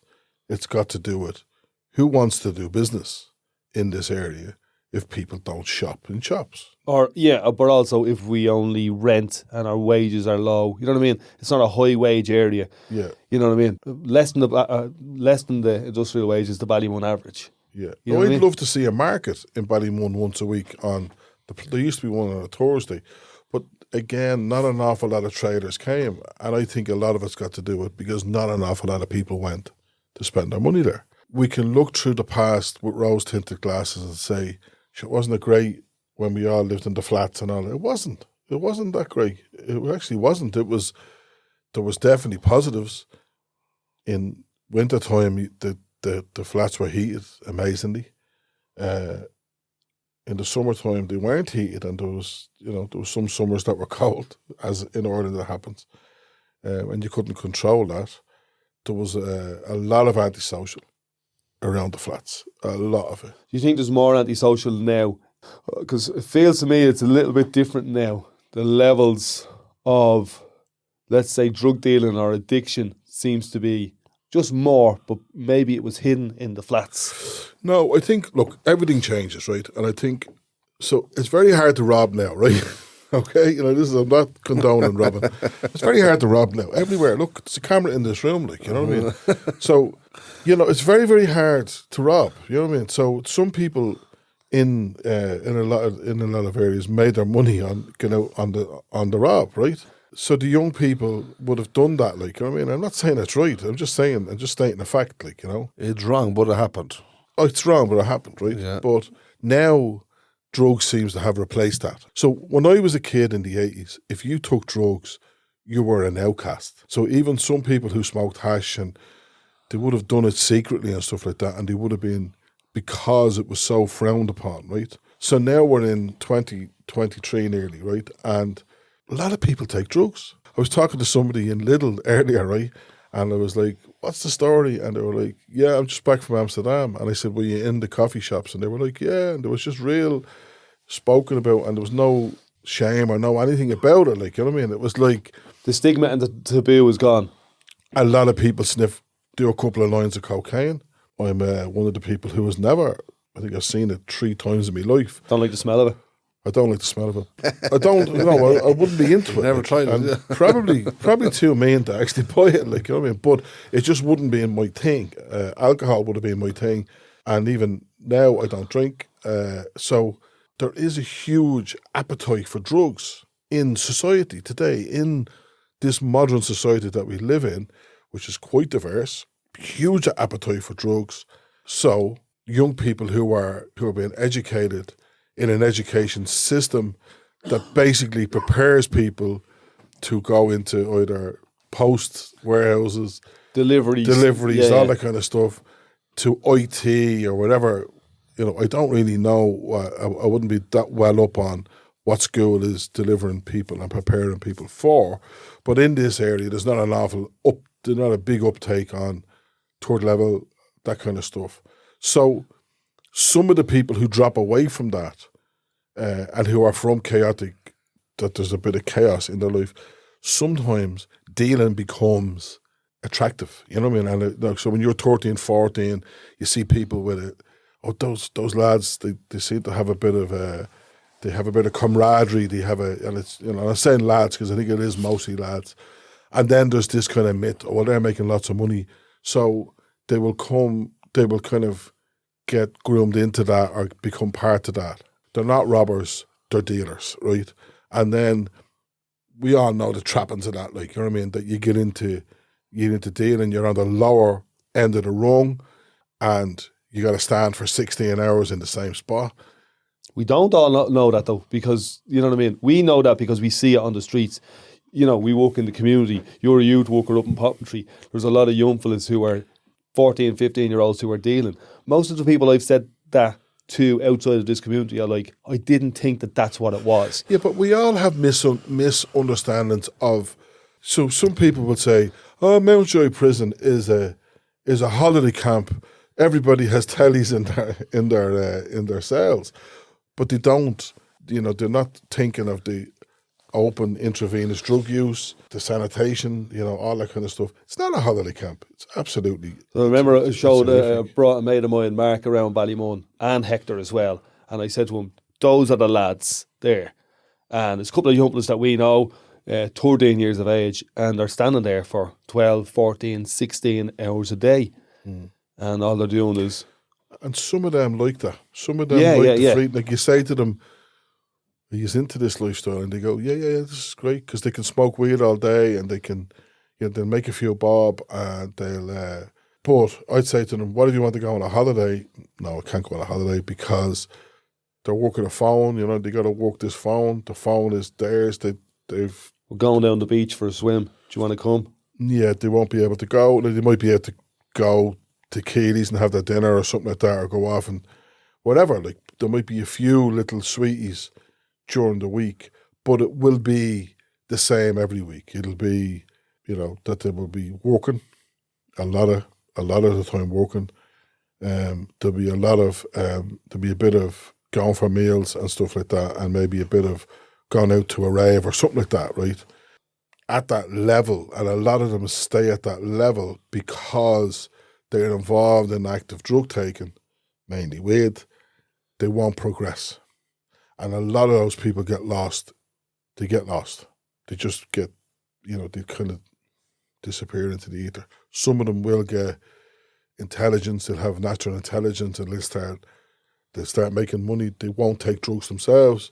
They might get into a bit of training. They might get into a bit of into stuff, and then they will improve. No, I'm not saying improve as in their circumstances get any better.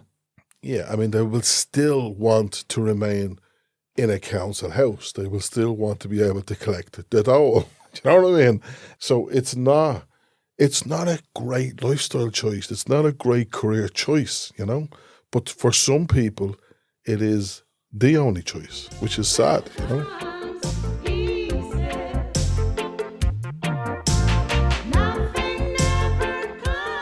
Tell me something. What do you think of Dublin at Christmas times? Dublin, the city centre, basically. Yeah, I used to really enjoy going around it and seeing all the lights and all that type of stuff. And Dublin City Council, put on big light shows at Customs House and all that type of stuff. But walking around it, there's kind of the sting in the tail is you see an awful lot of what we're talking about, the drug dealing and the poverty. I can't walk through Dublin town with one eye open, looking at lights and listening to carol singers, and the other eye open, ignoring, bleeding the stench of the city falling apart around you. Yeah, but it also says there's some good things about it too, isn't there? It is a lovely city in the Christmas times. I've often driven through it, up and down it. What about the Christmas, Martin? He loves a bit of bleeding Christmas. He wanted to do a whole Christmas episode. No, it's not even about that. I think it's something to do with Dublin is a lovely city in any time, I guess. I think there's something that livels the whole place up. I think we live in one of the best places in the world, right? Dublin. We live in Dublin, we live in Ireland. It rains. I think we're probably living in, now I know there's a war in Ukraine and stuff like that, but in Dublin, it's probably one of the most safest times on earth we're living now, really, Yes. when you think about it. And, in Dublin now, young people who are leaving school have access to jobs. The jobs they're getting, as I mentioned earlier, are warehouses and stuff like that. And, there's not an awful lot of apprenticeships, or there's not an awful lot of scope to kind of go and make some really, really good money. And there are opportunities for people. And there are a few bob to be made so that people can live. The problem with the city is that you can't get into the property market. You know what I mean? So a lot of people are moving out of the city. A lot of young people are moving out of the city, actually. To answer your question, Martin, it is a great city. And I have been around Dublin the last couple of nights, actually. I got a hankering for falafels, right? I went into this place on Dame Street, and I bought I had a falafel just before Christmas. And the whole Christmas, I was thinking, I have to get back in there. And I went back in yesterday. But I have been around the town, and there is a great buzz in the town. It is a great city. Dean's right, there is a bit of there's homelessness, but that's not the only thing that's going on. And you're right, the city looks well. I think again, looking back, the city didn't always look well in the 80s and the 90s. It didn't look great, like, you know what I mean? It wasn't. I think we live in a very cosmopolitan city. We live in a very diverse. There's a whole lot of. It's not just white Catholic Irish people in the city.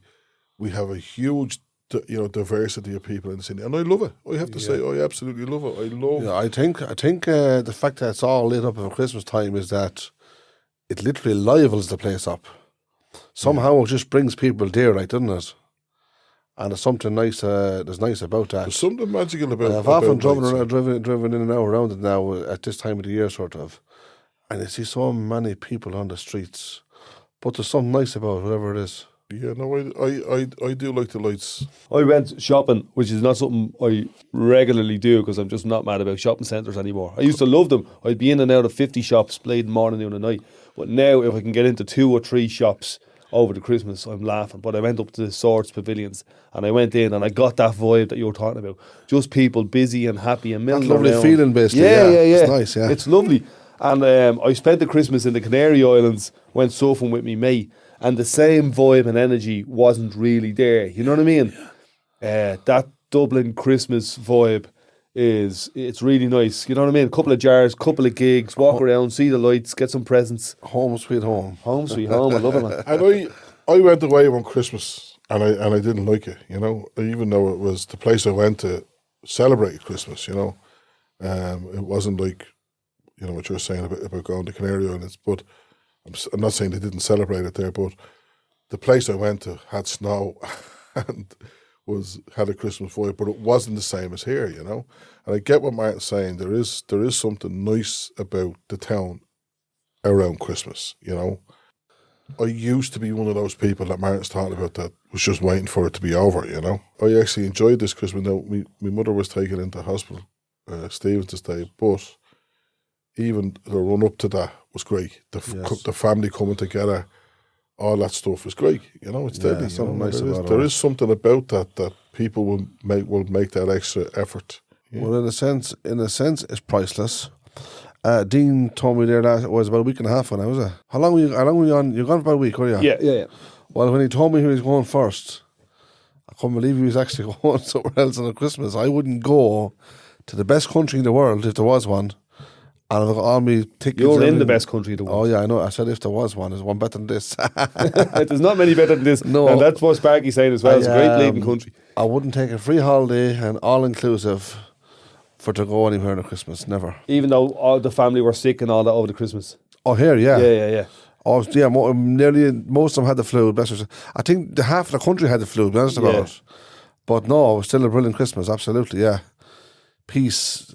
And everyone kind of. Would you ever thinking of opening a Christmas shop, Martin, and you could have Christmas all year round? I wouldn't like that, believe it or not, because I wouldn't look forward to it as much then, would it? Because I'd have it every day. Because you're being selfish. Because it's not about you; it's about everyone else. Yeah, that's right. But you'd get bored of it as well, wouldn't you? So what I'll do is I'll let Dean open up the shop, and then I won't. And you just turn up. Then I won't be selfish. Man, you could be the first traveller Santa Claus, and you could dress up. Nobody would know it's you. You can sing all the ballads. No, I was slagging the girls the other day about they're talking about Santa Claus. I said, if you had to get me a suit, I said I would have dressed up for the grandkids. Have you ever done Santa? Never done. Yeah, next year because you have to wait for it. You almost have all the grey for it. Body shaming, man. No, I'm not going to announce that right now, Dean. I'm trying to get Martin across to a couple of gigs. Staying with MC. Who else? Your mate Mick. Oh, Brian the Druids. You love the Druids. Yeah. You love the Druids. He was asking me, where do I go and where do I book the tickets for these types of gigs? You know what I mean? So I was saying Dempsey and Maverick, but I think more trad stuff. I think, so there's the Wolf Tones are still out there. There's a band called the Mary Wallopers that you'd have to have a listen to them first. But a couple of years ago, I went to see the Wolf Tones. It was actually before COVID. Yeah, well, they're back out. I'd like to go and see Damien Dempsey. Sparky, he's a massive music fan. Like he has like an encyclopedic knowledge of UB40. Like more than like my brother Eric's into UB40, but he wiped the floor with him. Hanging out with Blade and Ali Campbell and all in Birmingham. Deadly, great band. Yeah, savage history, and it's very, very sad. I think 3 of them passed away. That's right, 2 of them. So there's a few things that I have ideas for that I just want to get your feedback on, because we were talking about this for a couple of weeks, but we never done it, which is like a campfire vibe, outdoor at night, bit of a fire, just a bit of bleeding, bit of music, bit of travellers. conversation, couple of cups of tea, some travellers, some settled fellas. What about the women? What about the women? Slagging We can each bring other. one each. Slagging each other. Slagging, a bit of vibing, Yeah, a bit of crack. jibing and vexing. Martin's mad for it, but when I turn the microphone on here, he dries No, up. I think it's something to do with probably something to do with the weather and the time of the year and all that. There's a time for everything, you know that. Patience always. What did I say? Patience is a virtue. I was at one of them Sorts- nights that sorts you're it all talking about out. down in John Connor's camp. One night we went down. Mick O'Brien was there from the Druids, and we had a great old fire.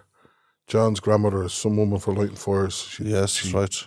started her off with a piece of cardboard, and next thing we had a big blazer of a fire. She Yeah, was brilliant. like, you know. Good. And but there was something magical about it. There was something magical about being in the centre, and it was surrounded by trailers, and just It's just that lovely warm feeling, it was different. It was definitely different. And there was a guy called Joe Strummer who was a singer with the Clash. You probably remember him, Martin, but he thought fire was a great way to get people to come together, you know. And he was always taught, and towards the end of his life, and he died quite young actually. I think he died in his 50s. But he used to have those kind of powwow things where he would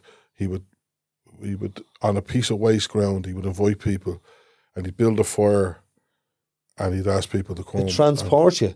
You know what I mean? and- No matter where you are in your head, everyone gets transported to exactly Yeah, the same but drawn. place. It's drawn you know what I the mean? crowd, basically. Yeah. So I think let's do it. Yeah. Let's do it. Yeah. I think it'd be great. Sparky's a great singer, can play the old guitar and all. Oh, which is very good, yeah. one of the things that Martin's trying to do is get in here or somewhere like this and record a couple of songs. But I don't play the guitar. You know what I mean? He's an amazing singer, and I think that's what we're going to do this year. And would you see yourself? Would you sing on the stage in the Axis if you had a good band behind you? Would you do it? Yeah, like I wouldn't. I'm not saying I can't sing anyway. Dean thinks I can sing, but He's very yeah, bleeding if I shy could with the sing, it singing. wouldn't stop Sparky, me. But would you like to get up on? I wouldn't cost me a toss singing on the. he's as good a singer as you. I have a plan. Sparky, he's as good a singer as you, and you're a very good singer. You know what you are? You're the crack singer. You'll get the whole room up. I've seen you in rooms with musicians who've had years of experience, and you go, I'm going to show you the song to do here, and you just get up and you'd go clatter, and people would be gobsmacked. Well, that's the vibe, master. That's good. Yeah, that's the vibe. That's a good DJ. I was saying to Martin earlier, you know, you have DJs that will take requests from people and they just throw out what people in the room want. But you have people who will read the room and say, right, what's going to fit here? Like, you know, I'd love to know more songs. That's what I would. I'd love to learn more songs. The only way you're and play doing more it is to songs. fucking sing them, isn't it? It's to get around other people and lead and sing them. Try You them. know, I I noticed about a lot of singers now, and I haven't noticed it. Say for years, I wouldn't have noticed that, but I noticed it lately now in a lot of singers that they have this. They literally have the script there in front of them, like Yeah, and it was as a talking- kind of a reminder, even when they know the songs. Yes, they have them on a laptop there. Yeah. Or they'd have just a printed sheet up. A sheet, even the sheet. When I was there in learning front of guitar them, with you, I'd have the printed sheet of the songs that you'd give me, and I'd go, right, we're going to do Black as the Colour. Okay, here we go. No, come here. There are different people with different. So some people will need to read it on a page and follow it. Some people will know 1,000 songs that without even they're just there in their brain. That's it's it. just there in their brain, and they'll remember them and they'll play That's them. the way you are for me. You would know 50 cracking songs, and you'd start playing 3 of them, I and wish then I you could go, remember them now. I'll get one in now, bang. Songs are like jokes. I start telling jokes. When you start telling jokes, then and somebody else tells a joke, I remember the joke. So songs are a bit like that as well. Yeah, but strange enough, someone mentions a song to you, like, yeah, it's actually you could know 50 songs. What's the Becker done one But the up the problem is- M1? Good travelling up the M1, what's it? In the old highways van or in the bleeding. She had... This is what I was saying, It's Sparky, on so I was Morris, getting at now, is that you might know 50 songs, but someone asks you about a song you might remember one. That's what I'm So talking Dean just answered the question there now. Just saying there with He jokes. said to you, what's the Pecker done one? Yeah. You couldn't think of it. So No, I even know. though I you know can't think them, of it. He sings it to in a neat little town they call Belfast. good song, yeah. So he sings it to the air of that, but it's about his own Morris fan, you know. Oh, And right, our yeah. eyes, our lights, But they he used shone that like tune, a is it? diamond. In the back, I had an owl bag of straw. Yes. And it wasn't the tax that held me back. Each night I ran up the The M1. A good one, yes. He was some man the pecker, that's wasn't the he? Yeah. He was some man the pecker. He was unique. He helped a lot of people. Yeah, there you go.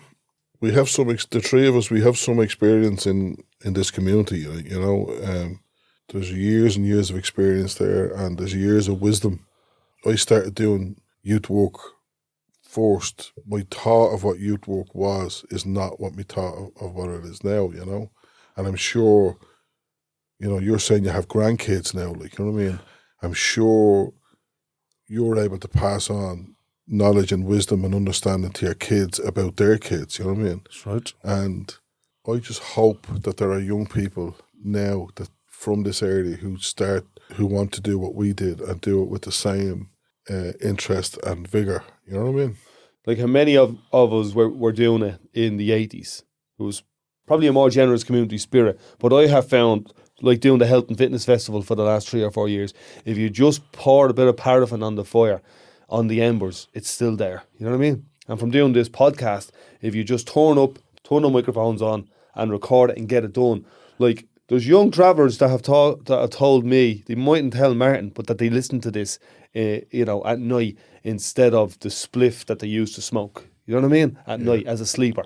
Something for 2 hours to listen to. Oh, remember the one you were talking about, the fella and the thing, and it was great, and the pecker dun came up, and da-da-da-da-da. There's beautiful wisdom being handed down. We don't even realise what bleeding doing it. But we need to hear their voices as well, and we need to give them a voice. So when we talk about community work or community youth work, one of the big words that comes up is empowerment. And it's kind of, how do you do that? Like, I mean, how do we empower young people to make us redundant? You know what I mean? To make so that we become obsolete, you know what I mean? And they become powerful. I see myself retiring out in the back arse of Leitrim or something like that, you know what I mean? And chilling out, and that's what I see as my future, you know?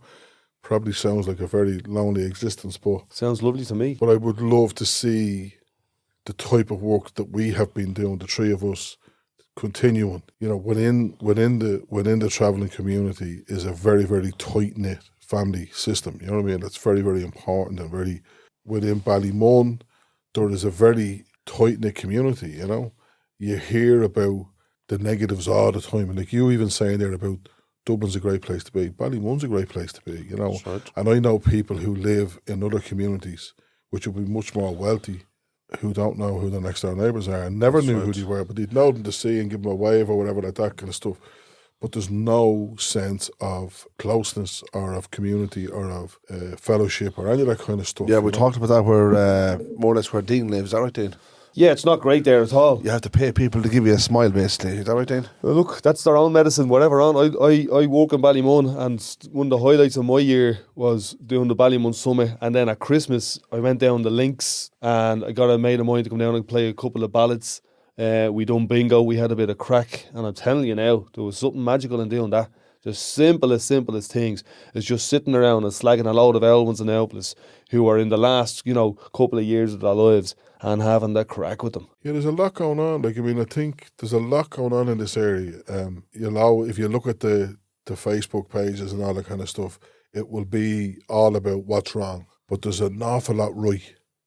There's an awful lot right in this area.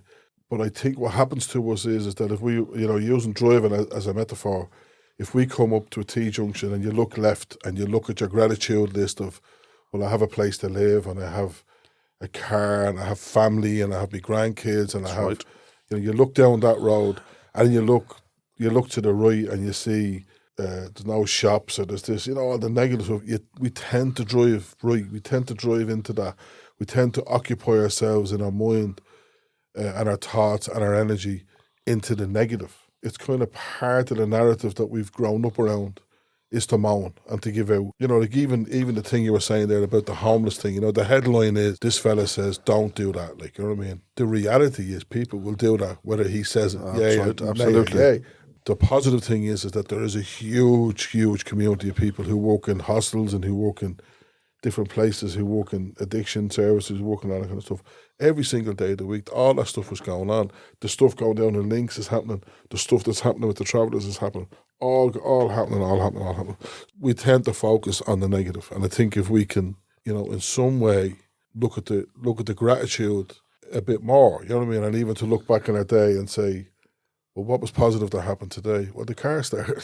That's You know right. what I mean? Yeah. There was petrol in the car. We turned up into a studio and recorded a 2-hour podcast with two fellas. Well, who are hopefully, if that thing is plugged I in. think it is, with two fellas who I adore, who I like hanging out with. Who if I could hang out with more, I would. That for me is where I'm at. It's just turning up and doing whatever the thing is to be done, is what I've learned. The last 40 years from you, from people that I've got to know through you, like Darren Nolan. It's his birthday today. Big up, Darren, my old pal.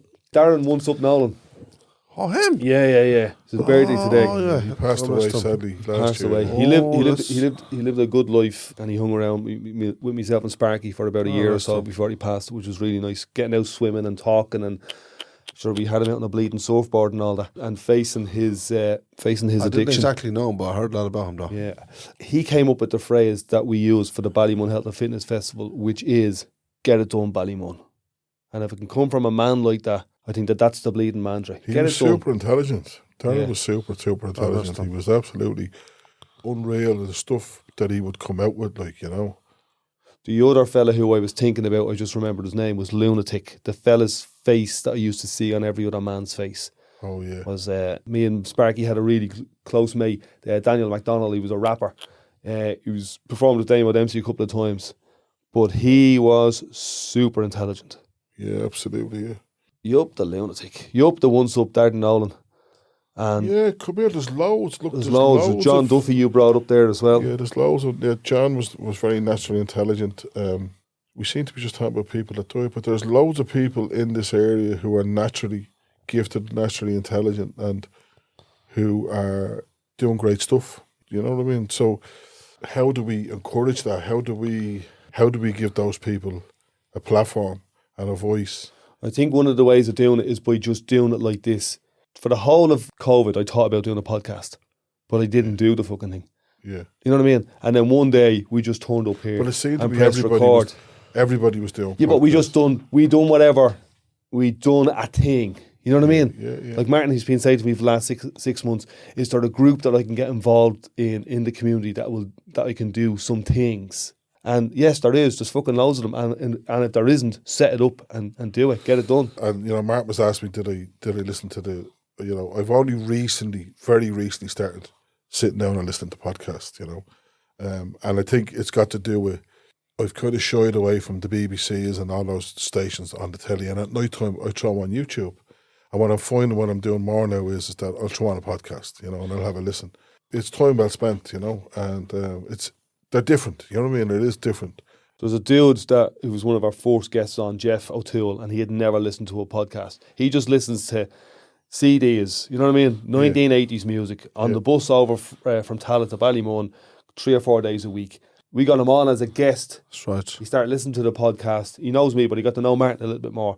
And he's on to me every week going, I'm listening to this podcast, I listen to your woman, I listen to your man, I listen to that one about crime, I listen to another one about bleeding. And there's one thing that I want to say to you, right? I think we have to get young people onto this podcast or create a podcast for Ballymun young people. Well, the equipment is here, the expertise is here. The only thing that we don't have is doing it. So I'm willing, for my part, is to do And it doesn't have to whatever be the I same. bring to the it doesn't have to be table. the same young people. It can be different young people with different stuff, different stuff going on. We're listening to young people all the time, and we get the benefit from it. You know what I mean? And I think if they can get their voices out there a bit and become a bit more confident about their story, it's deadly. You know? and there's nothing to it. It's dead easy. So if there's any young people out there, anybody whatsoever wants to get in touch with myself or Sparky or Martin about doing a podcast, we're so easy to contact us. Instagram, bleeding, knock on our door, whatever. Just jump on the wagon, basically. Jump on the wagon. So what's that? That's number 29 now, is it? That's 29. Episode 29, and we just want to say again, thanks very much to Sparky for coming on today. Thanks for inviting me, guys. I really enjoyed it, I have to say. And let's do a No bleeding chat. campfire sing-song chat soon. Yeah, let's do it. That could be the live podcast team. Yeah, Yeah, absolutely. we've done a live with Len Rowan and the Axis, but it could be. I think we need to do one of those ones, a campfire live. Do a live one around the campfire because it'll put a bit of spark to the podcast. You know what I mean? Bit of Sparky. Hey, episode 29, a traveller and a countryman.